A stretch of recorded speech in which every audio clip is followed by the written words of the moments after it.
Exciting times. This is Lisa from Mobile Tech Review, and this is the Samsung Galaxy Note 5. Yep, the 5th generation of Samsung's fabulous phablet with a pen, but big changes in store. Notice it looks an awful lot like the Samsung Galaxy S6 and Galaxy S6 Edge because, well, Samsung has gone with the new high design here.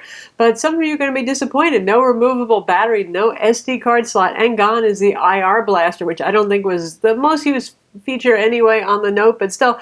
So aesthetically a big win, functionally most of the two things are an F, but everything else about this is a winner. And I have a feeling that some of you who are naysayers, once you get a look at this in the store, you get your hands on it, you're going to want one. And we're going to look at it now. One of these phones is not like the other. Obvious, isn't it? This is the Samsung Galaxy Note 3, which looks much like the Samsung Galaxy Note 4, except for the Note 4 got, well, a classier, kind of more like aluminum rather than faux chrome on the edges. This here is a pile of latest generation Galaxies. All of them happen to be in black, obviously, which really has a blue tint that I think is rather, well, fetching. This is the Samsung Galaxy Note 5. Notice how it doesn't look super giganticus anymore next to the other Notes. This is the Galaxy S6. And this is the Galaxy S6 Edge, not the S6 Edge Plus that we'll also be reviewing. Now, if we take the Note out of the equation, the old Note here, and focus on these guys, you can see the design similarities. Now the curve of the edge is something that the Note 5 inherits only on the back side, and that's what makes it easier to hold onto. The curves feel nicer in your hand. To bring the older Note back, you can also see that it's gotten narrower. Most folks, if they're going to have a problem, it's going to be with the width of the phone because, well, our palms are only so wide. So good improvement there. Obviously, no reduction in the height going on over here. And for our standard Samsung Galaxy S6, well, we have the flat on all sides kind of design look, but very much part and parcel of the same new Samsung look. Samsung got tired of us reviewers and a lot of customers saying, man, I love your phones, I love everything about them, except for the fact they look so cheesy, faux, plasticky, all that sort of thing. So what we have here is a total new redesign. It's a stunning looking phone. You see it in person, you're just going to want it. I mean, it's the same as with the Galaxy S6 and the S6 Edge. Honestly, they are certainly gorgeous looking phones. This is glass, this is metal. It's premium product all the way. Now, a lot of you are going to be disappointed about a couple of missing features. One is the removable battery. The other is the micro SD card slot. I do feel your pain there, especially for me with the micro SD card slot. When today's big games can take 3 or 4 gigs of storage apiece and you've got this nice camera with 4K video recording, it's not impossible to fill it up, and your only storage options are 32 or 64 gigs here. So if that's really a showstopper for you, this is not the video to watch, sadly, for you Note 5 fans who don't want to give that up. I think a lot of people are going to say, well, the battery life is pretty good. I can live without the removable battery that we had in the old model where you pulled off this faux plastic back and you had access to the battery over here along with the SD card.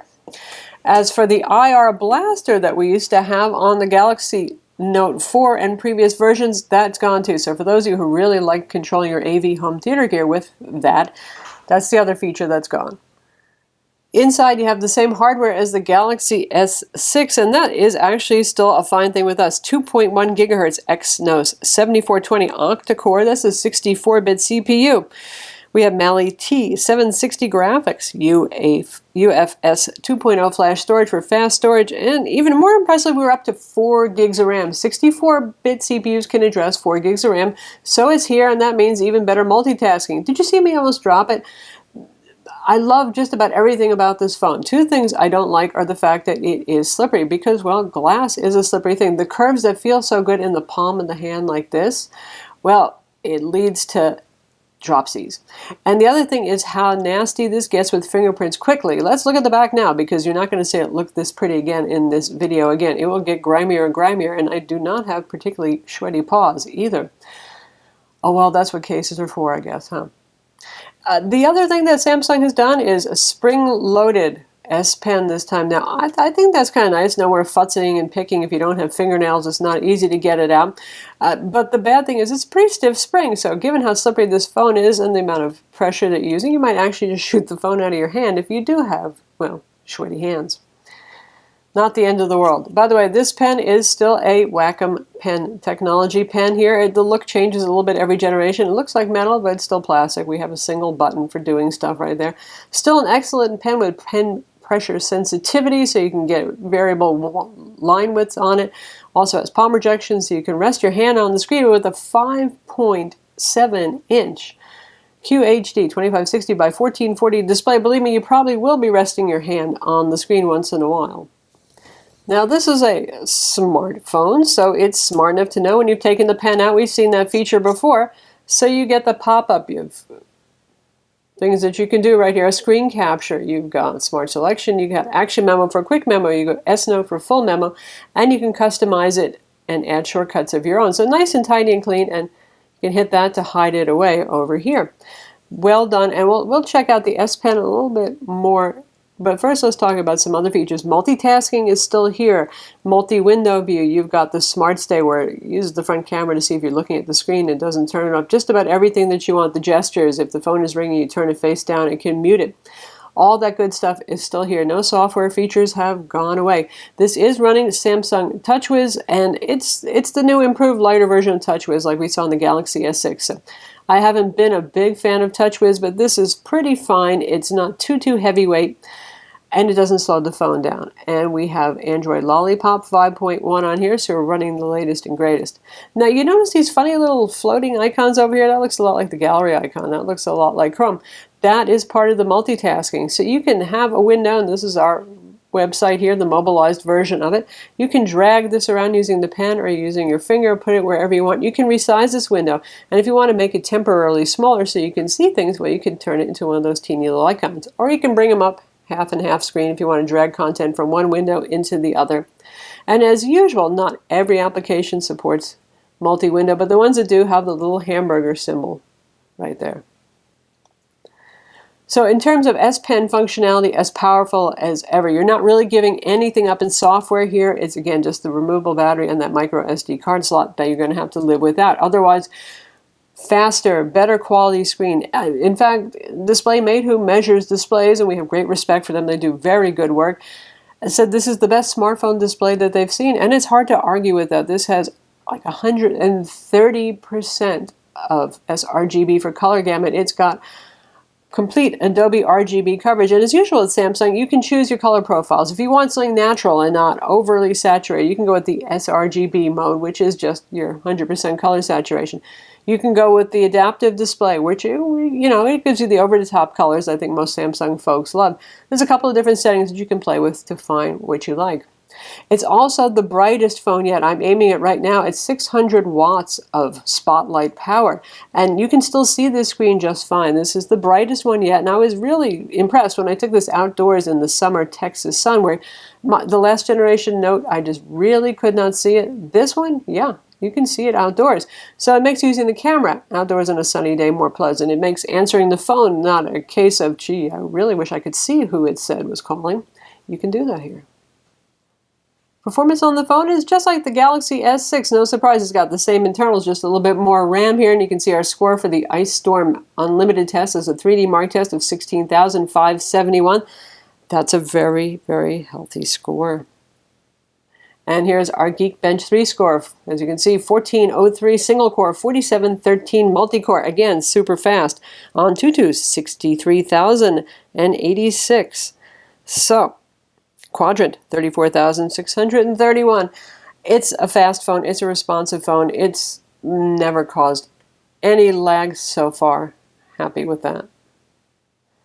Viewing angles on this display are quite good. You can see I'm playing Asphalt 8 right here at the moment. And again, the fast phone, the big screen, make for a wonderful gaming experience. If you're totally into gaming, you want a faster phone with a bigger screen, you're just going to be very happy with this phone. It's not going to improve your driving skills any, but actually it might a little bit, because the frame rates are so good that you're just not going to screw up as much, probably, because you're getting very good updates on screen. Does the phone get toasty when gaming? Well, I guess it does. Glass conducts heat fairly well. You're going to feel it warm up over here, particularly if you're charging it while you're playing a game, which it can be tempting to do because playing a 3D game like Asphalt 8 is something that does drain the battery quickly. That said, 3,000 milliamp battery sealed inside this unit. So far, I'm averaging about 4.5 hours of actual screen on time, which is respectable enough and is good enough to get most people through a full day, but not 2 days on a charge with average use. I mean, if you're playing Asphalt 8 all the time, for example, you're going to have shorter run times. If you're using the GPS a lot, you're going to have shorter run times. But in general, battery life is adequate, and there are a variety of external USB chargers that you can use these days to charge up the phone. It also supports quick charge, so charging is very fast on this, and it supports wireless charging. No extras needed, just supports wireless charging, cheap wireless charging out of the box. The phone has a fingerprint scanner embedded in the home button, so did the Galaxy S6 and S6 Edge, but it seems like every new iteration just gets a little bit better. For those of you who are wondering how it compares to the iPhone 6, it works just as well in my tests so far. So turn it on and just lay your finger on there. First time I missed because I did that instead of, putting my fingertip on there. So it's up to you to get the location right, and let's try that again. Now, it's not like the iPhone where you press and click to wake it up and automatically scan it at the same time. That's something different right there. So we can do this and lay it on there, but it tends to also think you're pressing the home button sometimes, and you might get the multitasking launcher coming up as a result of that. But overall, it works fine. Now, here is something else neat. You've got it turned off. You just want to write a quick note to self. Do you want to bother unlocking the phone and hitting the power button? No. So you take out the pen, and it is ready. You can barely see it. There's little icons for you to write a note.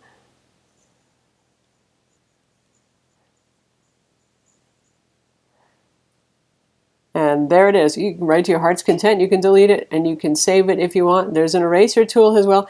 And no, this will not bypass the lock on the screen. So say I say save.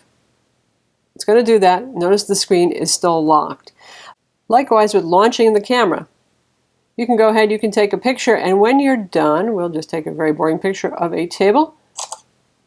And even if I go to gallery, it will let me see the picture I just took. And it says, aha, your screen's locked. You can't see the other stuff right here.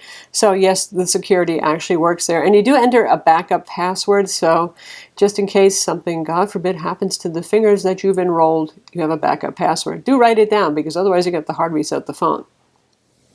The phone has the same 16 megapixel rear camera with flash, HDR recording, all the usual bells and whistles, 4K video recording as well as 1080p video recording, and a front 5 megapixel wide angle camera with all the usual available settings. There's lots of settings that you can use here to tweak your photos, adjustments, all that sort of thing. I won't go into that into detail because this is just like the Galaxy S6 cameras, and it takes really lovely photos and videos. It has optical image stabilization, which will help if you are jittery, not if your subject is jumping around. That's to stabilize, so when your hand's moving like that, nothing happens. Now, I am really impressed with this. And you know, I do camera reviews too, and I'm a real camera buff. This is just, it's got a dimensionality. It's just not your usual artificial looking picture. And again, the depth in here, the variety of tones, the lack of artificial sharpening is really just good stuff. And it's, I have to say, it's beating the pants off of the iPhone even. Here's a 4K video. Now, it doesn't use the optical image stabilization when it's recording 4K video. There's a still shot that was taken. You can actually shoot photos while you're recording video. That is not a new feature. Now let's look here, because often this kind of thing you'll see the leaves look pleasantly digitized or unpleasantly digitized. No, they don't. They actually look quite good. You can see the detail in the rocks there, the little solar lamp. The water looks fairly realistic there. You can see a little sharpening around the edge of the waterfall, but nothing terrible. Certainly very good by camera phone standards. And how about indoor shots? Low light shots. This is in a very dark room, hardly any lighting whatsoever, cloudy day, and there's our kitty cat. And as I zoom in, you can see the kitty cat is not a noisy, blocky mess. He looks pretty darn good. And this did not use the flash either, which the cat appreciated. So, superb camera here. Really nice. Now, when I first launched S Note, Samsung's all-purpose note-taking application, I was kind of mortified because Some of my favorite features were gone. Maybe it's the KISS principle, keep it simple, stupid. And Samsung thought a lot of people weren't using shape recognition or handwriting to text or formula writing, that sort of thing. So they added it to the More menu. But you won't see that until you actually go to the main S Note screen. So if you're in the midst of a note, you won't see this. But when you're on the starter page for S Note, there it is. More features. And these are free, so you can download these things. So I have downloaded the ones that I needed to get my functionality back. So it's still there, have no fear. So here we are in a note, and you can handwrite stuff, and then you can select it using the select tool, and you can turn it into text, which works remarkably well.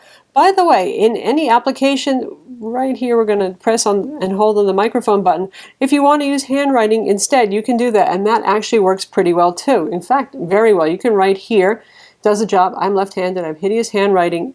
And that's a way to use handwriting anywhere. If you're in Adobe Reader and you want to mark up a PDF, as you can see, absolutely no problem there. You can do highlights, you can do note bubbles like so, you can do circling on stuff. And then Adobe also has this new thing for forms, Adobe Fill and Sign. With either version, you can actually sign if you need to sign a form as well. So the S Pen lives on as a great feature. It's also fantastic for folks who want a pocket sketch pad as ever. Pressure sensitivity, it works very nicely. Palm rejection, rest your hand on the screen. Good stuff. Obviously this phone is great for watching video with the big and super vivid display, and we'll turn up the speaker. 8.3 pounds or so. But I have to use a laptop cooler with that because it's very hot on the bottom, so it ends up weighing as much as this on my lap because I don't need. Somehow the Note, despite the fact it's a huge phone, has never had a great speaker. This is actually one of the louder speakers that I've heard. Now we have the Verizon version of the phone. That's pretty obvious. Big logo on the back there. Carriers just love to do their branding. And we also have the international model, and voice quality on both of these phones has been good, particularly very good for incoming voice, very loud and full, and there's even a amplification option to make things even louder on the phone. Outgoing voice is good, not super fantastic. I suspect it has more to do with the length of the phone and how far the earpiece mics are from your mouth. Definitely if you move the earpiece away from your ear, it's going to sound kind of funny, so you want to keep this centered on your ear. Pricing is going to vary from carrier to carrier. Approximately around $700 for the 32 gig version, around $800 for the 64 gig version. AT&T has the higher price, Verizon has the lowest price, Sprint and T-Mobile are sitting somewhere in the middle. It's priced similarly to the Note 4 when the Note 4 first came out, and these days most people are on monthly payment plans, so you can find out from your carrier what that's going to cost. So this is going to be a premium phone. It's going to cost a bit more than the Galaxy S6. Now the S6 Edge Plus is even more expensive than this guy. So if you're price sensitive and you know you want a big screen phone, keep that in mind unless you're overly enamored with the rounded corners on the S6 Edge Plus phone. Standard features here, of course, LTE 4G. By the way, Verizon version that we have here does not have that many LTE bands. I know some people are tempted to buy the Verizon version and because it's unlocked and use it on other carriers. Not a lot of LTE bands here, so not really recommended. Has dual band Wi-Fi, able to have an AC, Bluetooth, NFC. That works with Samsung Pay, by the way, when that rolls out as well. That's Samsung's competitor to Apple Pay. And of course, we have a GPS with NFC on board as well. So that's our Note 5. So that's the Samsung Galaxy Note 5, available on all major US carriers and of course carriers overseas. Your choice of black or white, and the black being that bluish black like we showed you. And overseas, you guys can get the gold. We can't. Well, maybe that'll change. I don't know. Anyway, it's an expensive phone. The Note phones always are. But if you want Samsung's giant high-resolution display, if you like that S Pen feature, and all the goodness that's packed inside, really fast performance, good-looking phone here, well, that's the price you're going to have to pay. For those of you who can care less about the pen, there is the Galaxy S6 Edge Plus. Same big screen, just no pen, and curvy design. We're going to review that one as well. It's nice to have choices. Either way, you're getting a nice phone. I'm Lisa from Mobile Tech Review. Be sure to visit our website for the full written review and subscribe to our YouTube channel. And by the way, if you like the review but you don't like the phone, remember the thumbs up's for the review, not for the phone. If you didn't like the review, well, that's what that thumbs down's for.